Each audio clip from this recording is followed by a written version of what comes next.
Hey guys, welcome back to another one of my kit videos. In this kit video we're going to be going over my TM 4.3. This is my skirmish build, or my backup build, which has actually been my primary indoor build for about the last 6 months. It's got some absolutely amazing 3D printed parts. I'm going to put a link to those, or a link to the company at least, in the description for this video. And then I'm going to go over this, give you a little breakdown on the parts which I've got in there, and we'll just get a bit of a closer look at some of the niceties. So this pistol itself started off as a skirmish sidearm. So I had my gold match high Capa, which was going to be my primary indoor machine. And I needed a pistol for outdoor work. So I bought a 4.3 because I preferred the shorter nose on it and a slightly more compact feel.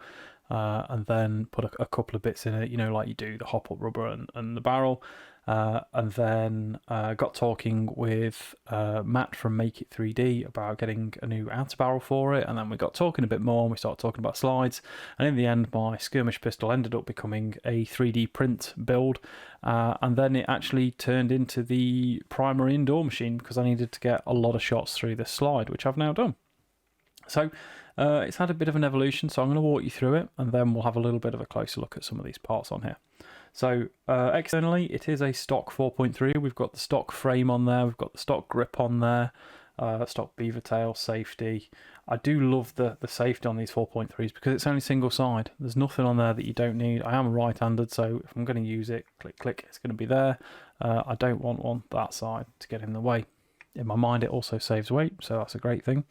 Slight differences to the stock 4.3 that we've got here. This mag release, so if I just turn the gun on its side like that for you, you can just see that the mag release is extended to what most are. And the reason that it is extended is because I took it off my gold match. Now the gold matches come with the extended mag release.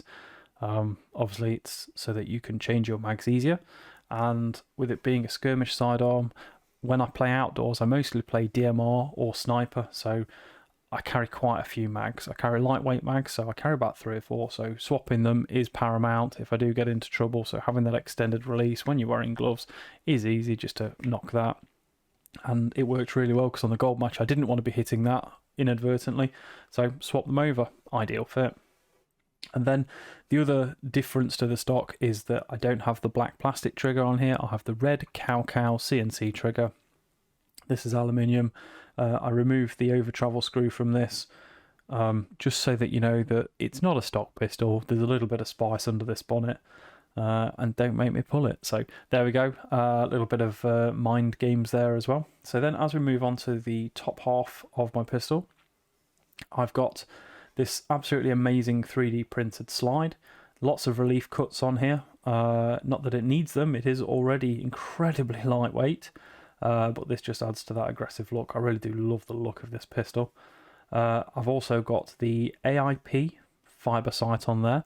It's quite a long sight in the scheme of things. Normally your sights are about that long, whereas the Aip one is extended, so there's a lot more room for it to pick up light there. And then when you're looking down those sights, you can really pick out the green really well. Again, I run green at the front and red at the back if I'm running back, which is different to most guns. Most guns, if they come preloaded with fibre, run red at the front. I just find green easier. It's a personal preference thing. And then if you actually follow this slide all the way back, you'll see at the back here as well, I've got a 3D printed rear sight. Now this is a very new addition. This came in my most recent care package from Make It 3D, and this was because my Aip sight didn't quite fit it properly. So this is an amazing sight. Really is fantastic. It's perfect. It fits. The fit on it is absolutely fantastic. There are no kind of overhangs or anything. It's just gone on really well, and it's given me the lightweight profile that I need to carry on and build a very light, snappy build. So you can also see on here as well, I've got a 3D printed outer barrel. Now this isn't one of Matt's normal barrels. The normal barrels stop here, and then you fit whatever barrel you want in there. But after a conversation with him, I said, hey man, I want something with some external threads on. So if I remove this 3D printed thread cover, you'll see there that there is also a extended outer barrel there with 14mm negative thread so that I can get a tracer on it. That's a bit of a must if you're playing indoors. If you're playing indoors, especially with a pistol, I find you do struggle to follow BBs if they're just white. So tracers are a must, and get them lit up. So that's pretty much the externals of the gun. Very nice. It's lightweight for a Capa anyway. It could be lighter. The frame here could do with being swapped out for something lightweight and aluminium. That'll come in time once the places start stocking them again. So let's dive on into the internals of this, shall we? Let's get it stripped down. So take down like any normal Capa, just push it back, and we'll flip the pin,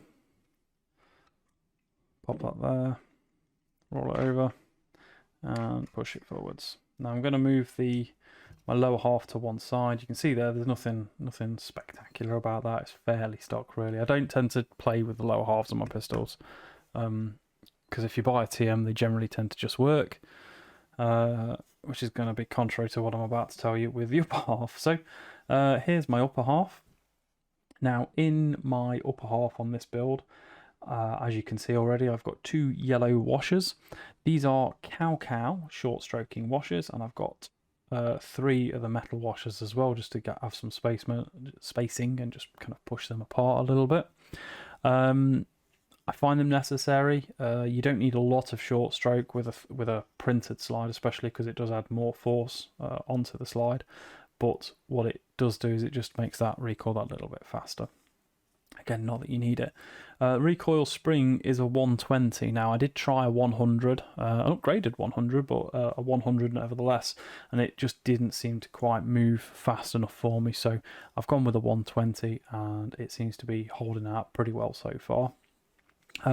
We've got an Airsoft Masterpiece guide rod plug in there as well. Again, just go for a bit of quality, and an Airsoft Masterpiece steel guide rod just to kind of finish the job off nicely. Let's see if we can get this apart for you.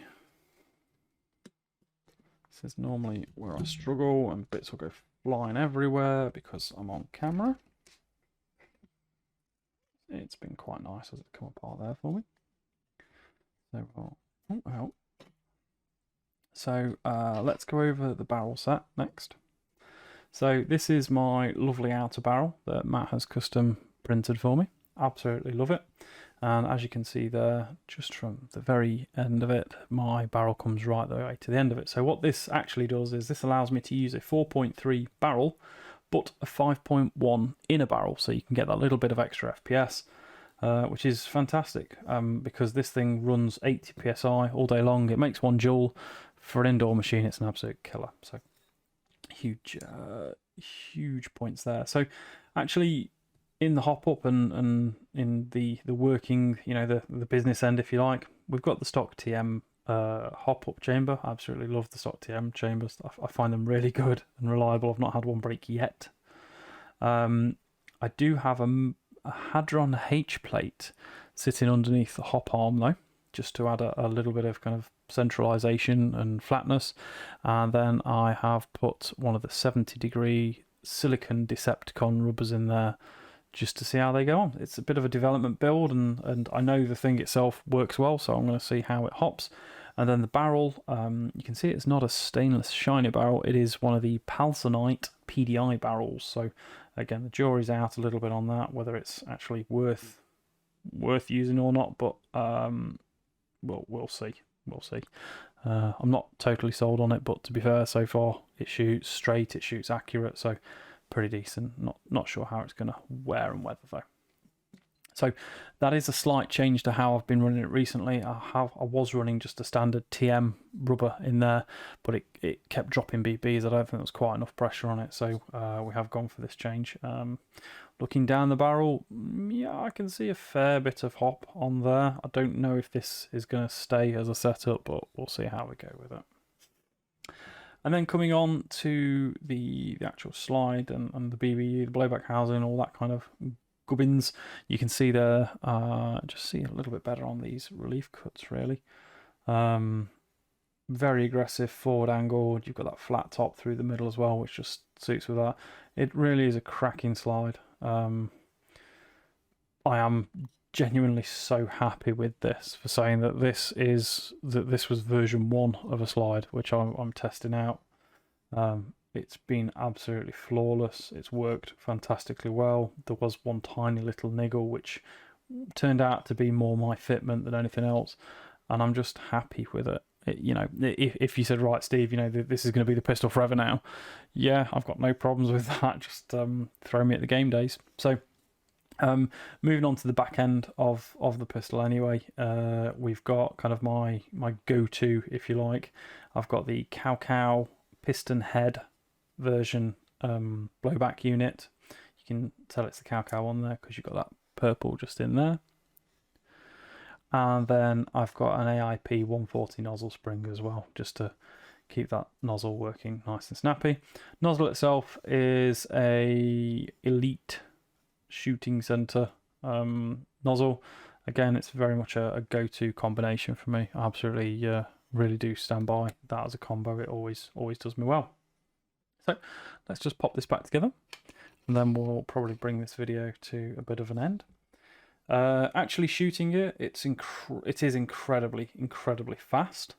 I haven't got numbers because I'm not a machine, but what I can tell you it does is, for about 80 psi, it will hit just over 1 joule, so it's around about 330, 332, 334 maybe, if it seals really well, or it was anyway before I put this new rubber in. So it's doing about 330 with 80 psi. So 80 psi is about what duster gas is. So really, it's absolutely where I want to be. Plastic slides, you really do need to try and keep your pressure down, and even more so if you're using like a stock Marui slide as well. So it's actually set me up really well, this setup as a whole. We've got that back on there, so that's really nice. Then we'll pop it together, and it's away. So as you can see there, we get nice fitment on there.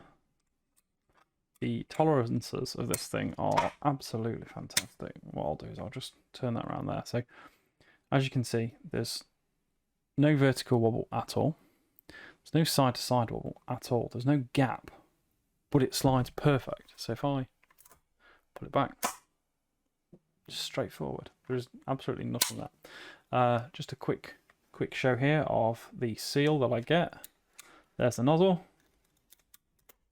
Boop. That's because I did it in slow-mo. It fires back pretty well without doing that, so I drop it back forward. There we go. Nozzle goes all the way back. Really happy with that. That has been my absolute workhorse for the past few months, and a lot of my videos which have come out with indoor gameplay have been done have been created using this pistol. So very happy with it. If you have any questions about it, please do feel free to ask away in the comments section below. I am going to put some links in there. I'm going to put a link to Matt's Facebook page. Matt is Make It 3D, all the 3D printed parts. He is shortly going to be bringing a lot of offerings to the table, so please do keep an eye out for that. Please show some love for a UK-based airsoft parts creator who I'm pretty sure has the most kind of precise eye I have ever known. We are constantly talking about sizings, constantly going on about millimeters here and points of millimeters there. The amount of effort this guy's put in is absolutely fantastic. I can't wait to see him do amazingly well for these parts.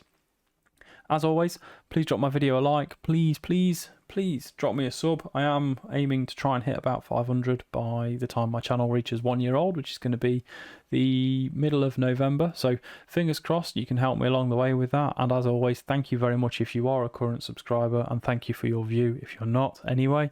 Everything is appreciated, and I look forward to seeing you in my next video. Thank you.